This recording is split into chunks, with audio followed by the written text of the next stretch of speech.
Hello everyone welcome back to घर का खाना विथ गुनगुन मुझे आपण मानक आगु को आसुवा पूजा और व्रत पर बिना प्याज रसुण सुआदिया आंबड़ा खटार रेसिपी बनई देखी।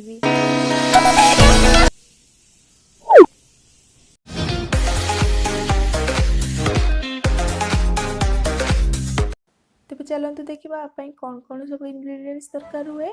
मुझे 300 ग्राम आंबड़ा नहीं 15 ରୁ 16टी 3टी कंचा लंका नहीं मझिरू चिरिकी गुड़ 3 बड़ चामच नहीं 1 इंच अदा को ग्रेट करके नहीं वृषक पत्र 18-10टी नहीं पंचफुटन गोटे छोट चामच नहीं हल्दी पाउडर हाफ चामच नहीं Kashmiri red chilli powder half चामच नहीं रांधिबापी तेल नहीं हेंगु नहीं गोटे पिंच आउ ये चाउलर गुंड नहीं आप बदल कॉर्नफ्लोर यूज करेंगे ग्रेवी को थिक करने लुण स्वाद अनुसार तरकारी को टेस्टी करने गोटे भजा मसला बनइबी से अधा छोट चामच जीरा नहीं अधा छोट चामच गोटा धनिया नहीं आ 1/4 टीस्पून पानमधुरी को नहीं सहित मुझे 2टा सुखिला लंका नहीं एवं मु गैस ऑन करके गैस रोटे कड़े ससपैन बसई दूँ से 1.5 ग्लास पानी देकी मीडियम हाई फ्लेम रे बॉयल होगापी छाड़दबा। तापर मुझे लुण और अल्प टिके हल्दी दे दूची तापर मुझे जो आंबड़ा को नहीं भल भाव धोईकी बॉयल होगापी छाड़दबा।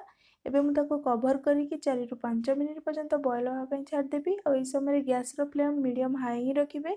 से टाइम भितर आम भजा मसला बनईदबा मु कड़े गरम करदे 2टा सुखिला लंका दूसरी टिके फ्राए कलापर धनिया जीरा और पानमधुरी को देदेवी और किसी सेकेंड पर्यंत लो फ्लेम रे ड्राई रोस्ट करदबा। सबू मसला को एमती कंटिन्यूअसली चलाउथिबे नले लागि जिबार चांस थाए।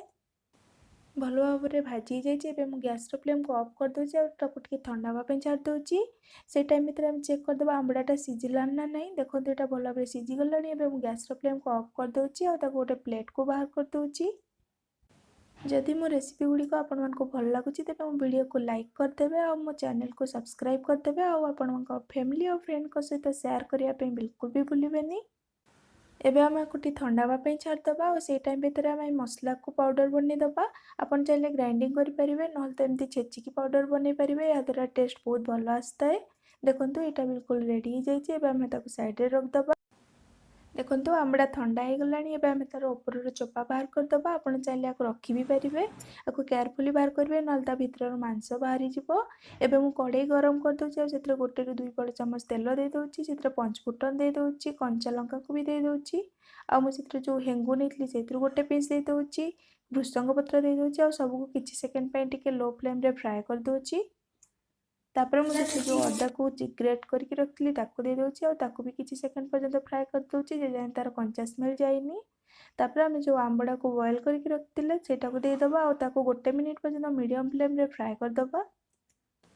1 मिनिट पाखापाखि फ्राए कर सारापर मुझे आउ 1/4 टीस्पून हल्दी पाउडर और half teaspoon Kashmiri red chilli powder दे दूँगी और भल भाव में मिक्स करके आउ 1 मिनिट पर्यंत फ्राए कर दूँगी। तापर आम से 1.5 कप पानी ऐड करदबा। आपण ग्रेवी कंसिस्टेंसी देखिए पानी कम बा बेसी करेंगे। तापर स्वाद अनुसार लुण ऐड करदबा। तापर मुझे कवर करके 3 ରୁ 4 मिनिट पर्यंत मीडियम फ्लेम रे कुक होगापी छाड़देवी।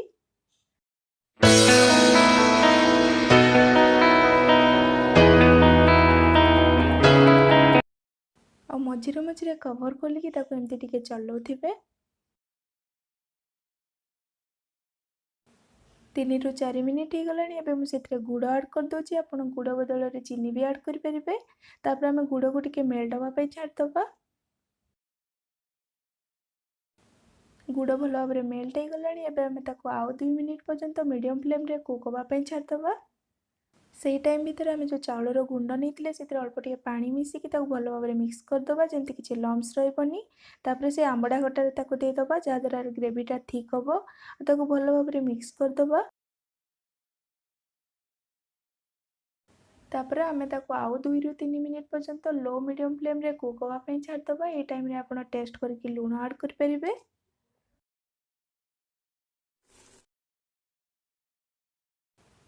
तापर मुझे जो स्पेशल भजा मसला बनई से गोटे छोट चामच दे दूँगी और भल भाव में मिक्स कर दूँगी या द्वारा टेस्ट बहुत ही बढ़ी जाए।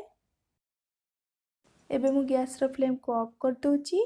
आपण या गरम गरम भात सहित सर्व करेंगे खायापी बहुत ही टेस्टी लगे। आपण घरे बनाते और केमती लगे मो कमेंट सेक्शन में कमेंट करके कहतु। Thank you for watching.